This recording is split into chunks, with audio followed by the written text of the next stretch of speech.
প্রতিষ্ঠান হয় এবং মানুষ এত সুন্দর করে কথা বলে। আমি নামাজ থেকে এসে মিথিল ভাইয়ের কথায় যোগদান করেছিলাম। আমার কাছে মনে হয়েছে যে আমি সবচেয়ে বেশি হিংসা করি রবীন্দ্রনাথ ঠাকুর।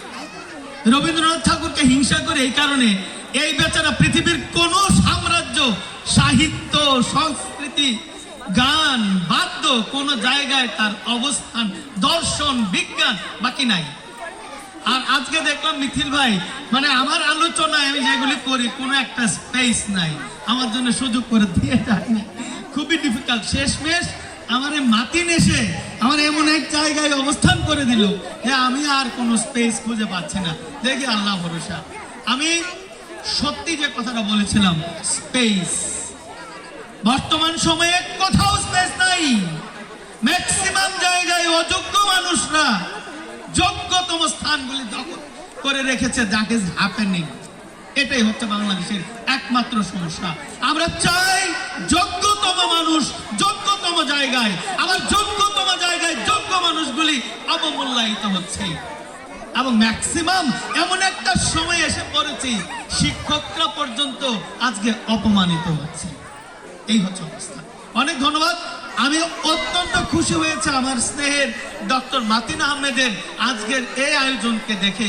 মাতিন আহমেদ মানে একটা অধ্যায়, একটা চ্যাপ্টার, একটা সুন্দর কিছু। আমার স্নেহের, অত্যন্ত স্নেহের, আমি যাকে সন্তান তুল্য বলি, আমার ব্রেইন চাইল্ড শাহাদাত হোসেন। আমি তাহাজ্জুদ নামাজ পড়লেও শাহাদাতের কথা স্মরণ করি, বলি, দোয়া করি। আমার অত্যন্ত স্নেহের ছাত্র কথাটি বলে গিয়েছে। আমি আজকের এই ফান ডেতে বোধ করি আলোচনার অনুষ্ঠান এটি না, এটি হচ্ছে মিথিল ভাই সব জায়গায় যায় জানে, এটি হচ্ছে কনসার্ট হবে। সবাই গান শুনতে আসবো, আমরা বাচ্চাদের বিনোদন দেখবো, ওদের থেকে আমরা নিব।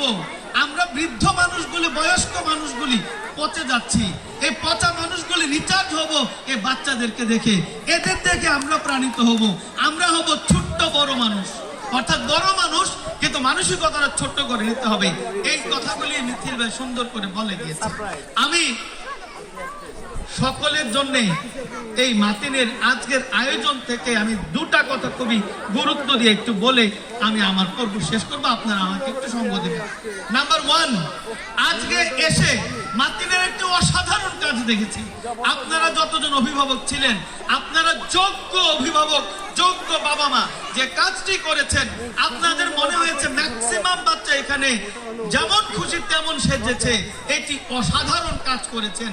একটি আমি আমার মনের মতো করে সেজে কাউকে উপস্থাপন করতে পারবো।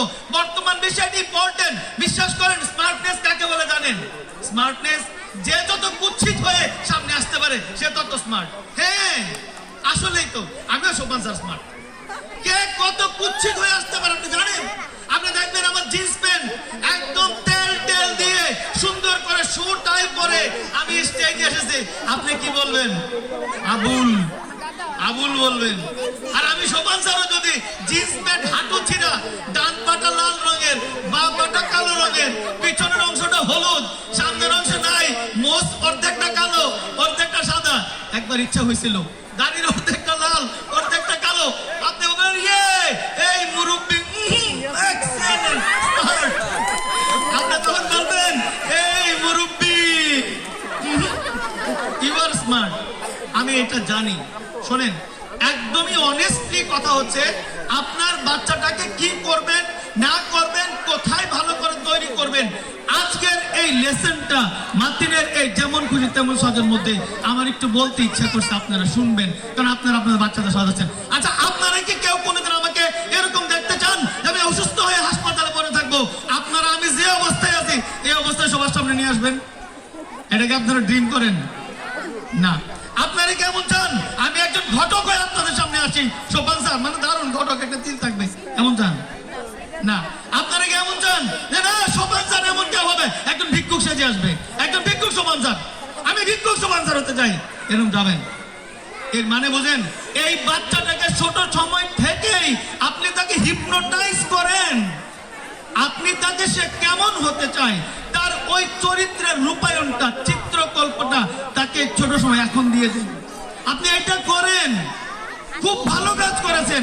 যাকে যেমন শাস্তি দিয়েছেন, সবচেয়ে বেটার হতো আপনি কি হবে, কেমন হতে চাই সমাজে। দেখেন আজকে কৃষক বিলীন হয়ে যাচ্ছে।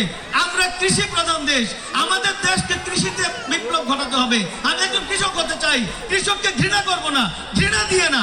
এমন কোনো মানুষ নাই যে কৃষকের ঘর থেকে আসে নাই। এটা সবচেয়ে বেস্ট, এটাই করেন, এটাই তাকে শেখান। কৃষক হচ্ছে বাংলাদেশের 1 নম্বর মানুষ, সে হচ্ছে হিরো। ইয়েস, যে বিদেশ থেকে আসছে, একজন প্রবাসী কেউ সাজলো না। প্রবাসীর সাথে দরকার ছিল, আমাদের কোটি কোটি লক্ষ লক্ষ টাকা তারা দিতেছে। আজকে আমরা তাদের প্যারেন্টস হয়ে যাই এয়ারপোর্টে, আমরা বসার জায়গা পাই না। এত বড় সুন্দর সুন্দর ইমারত কত সুন্দর করে করা হয়েছে, কেন? প্যারেন্টসরা যারা কষ্ট করে এই ছেলে মেয়েদের বিদেশ পাঠায়, তাদের জন্য সুন্দর একটু বসার জায়গা করতে পারেন না?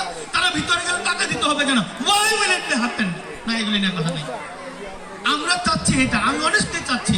একজন ছেড়েছে মাদার তেরেসা, আমার খুব ভালো লেগেছে। মাদার তেরেসা কি বলেছে জানেন? মাদার তেরেসা শিশুদের ভালোবাসতে, কিন্তু উনি বলেছিলেন একটা সুন্দর কথা বলেছিলেন। কি বলেছিলেন? যে মানুষ তার বাবা মাকে রেসপেক্ট করে না, বাবা মাকে রেসপেক্ট করে না, সে অদৃশ্য ঈশ্বরকে কি করে ভালোবাসবে? তার কাছে আল্লাহ ভগবান ঈশ্বর তো নাতি, আপনি তার সামনে স্বয়ং এই স্রষ্টার প্রতিনিধি, আপনাকেই রেসপেক্ট করে না। এই জন্য আজকে টিচাররা আমরা অপমানিত, এই জন্য টিচারদের কাছকে বের করে দেওয়া হচ্ছে। টিচাররা আমরা বাণিজ্য নিয়ে ব্যস্ত, টিচাররা আমরা একজন টিচার আরেকজন টিচারকে অপমান করছে, ছাত্র টিচারদেরকে অপমান করছে। এবং সবচেয়ে মজার ব্যাপার কি জানেন? ছাত্র টিচারকে অপমান করে ভাবে আমার হাইটটা ওই স্যারের থেকে বড়। আস্তাগফিরুল্লাহ, এটা উচিত না। শিক্ষক শিক্ষকই থাকবে। কোন শিক্ষককে কেউ অপমান করলে আপনি বড় হইলেন না। মনে রাখবেন, শিক্ষককে কেউ অপমান করতে পারে না, কারণ তার শির অনেক উঁচু, সে সব সময় বিনীত থাকে। শিক্ষকের প্রথম শব্দটা হচ্ছে শিষ্টাচার, পরের শব্দটা ক্ষমাশীল, পরের শব্দটা কর্তব্যপরায়ণ। এই নান্দনিক 3টি শব্দ দিয়ে শিক্ষক তৈরি করেছে। মাতিন আপনাদেরকে আজকে দেখেন সব আয়োজনের মধ্যে যেমন খুশি তেমন সব আয়োজনটি রেখেছে, আমার অত্যন্ত ভালো লেগেছে। এবার দেখেন, স্পেসের কথা বলেছিলাম। মাতিন এই ব্রাহ্মণবাড়িয়াতে একটি বিপ্লব ঘটিয়েছে। মাতিনের স্কুল বোধ করে সমস্ত টিচাররা আমার অত্যন্ত শ্রদ্ধা কেড়ে নিয়েছে। এই টিচারদেরকে আমি রেসপেক্ট করি একটি বড় কারণ দেখেন, আমার কেন জানি মনে হয় যে এসএসআইটির বাচ্চা, আমার ছেলেও মাতিনের ছাত্র, সে যেখানে গিয়েছে ওখানেই সে সম্মানিত হয়েছে। তার মধ্যে একটা বিখ্যাত বোধ কাজ করে, বড় হওয়ার প্রবণতা কাজ করে, প্রতিযোগিতা কাজ করে, পজিটিভ। আরেকজনকে ছোট করে না, আরেকজনকে ছোট করে অপমান করে আমি বড় হয়েছি, দেখো আমার স্যার এই জায়গায়, আমি স্যারের থেকে 10 ফিট যা। পৃথিবীর কোন টিচার, মিথিল ভাই আছে, পৃথিবীর কোন টিচার 2টা কাজ খুব ভালো করে, আমি জানি আপনি জানেন, 2টা জিনিস খুব ভালো জানেন। একটা হচ্ছে সন্তান বড় হলে বাবা মা খুশি হয়, বাবা মাকে অতিক্রম করলে সন্তান বাবা মা খুশি হয়। আমি সোপান স্যারেরা কলেজে বেসরকারি কলেজে প্রিন্সিপাল কি করেছি, আমার ছেলে যদি বিশ্ববিদ্যালয়ের শিক্ষক হয় আমি গর্বিত হব। আর দ্বিতীয় হচ্ছে শিক্ষক, শিক্ষক যখন দেখে তার ছাত্র বড় হয়েছে, বিখ্যাত হয়েছে, তখন ওই শিক্ষক খুশি হয়, শিক্ষক তার জন্য দোয়া করে। আমিও ছাত্রদের দোয়া করি। কিন্তু বর্তমান প্রেক্ষাপটে সমাজে এটি হচ্ছে, মাতিন এই কাজটি করছে। ও একটি সুন্দর স্কুলের মাধ্যমে, তার টিচারদের মাধ্যমে এই প্রত্যেকটা বাচ্চাকে মানসিকভাবে উন্নয়ন করতে শিখেছে। মাতিনের একটি কথা এখানে মিথিল ভাই উচ্চারণ করেছে যে আমরা আগে মানুষ তৈরি করতে চাই।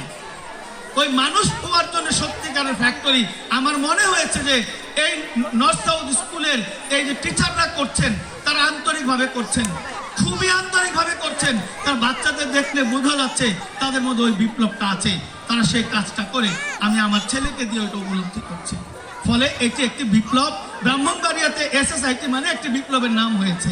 আপনারা নর্থ সাউথ স্কুলে যারা কাজ করছেন, শিক্ষকদেরকে আমি আজকে আমার সন্তানের শিক্ষক হিসাবে মাতিন সহ সবাইকে অন্তরস্থ থেকে আজকের এই সুন্দর মজলিসে আমি শ্রদ্ধা জ্ঞাপন করছি বিনীতভাবে।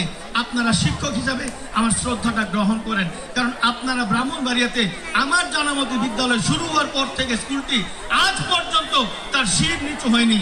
সে প্রথম হয়েছে, 100% হয়েছে, আমার যদি ভুল না হয় 100% A+ হয়েছে, যেটি পাওয়ার জন্য নটারডেম যেতে হবে, ভিকারুন্নাসে হোলি ক্রস যেতে হবে আরো এরকম বিখ্যাত বিখ্যাত প্রতিষ্ঠান। ব্রাহ্মণবাড়িয়াতে তার একটি ছোঁয়া রয়েছে, আমরা হয়তো চিনছি না। এটি আমাদের সামনে এটি এখন ফ্লারিশ করেছে। আমি মাতিনকে আমার ছাত্র হিসাবে গর্ব করে ধন্যবাদ দিয়ে আমি কৃতজ্ঞতা প্রকাশ করছি।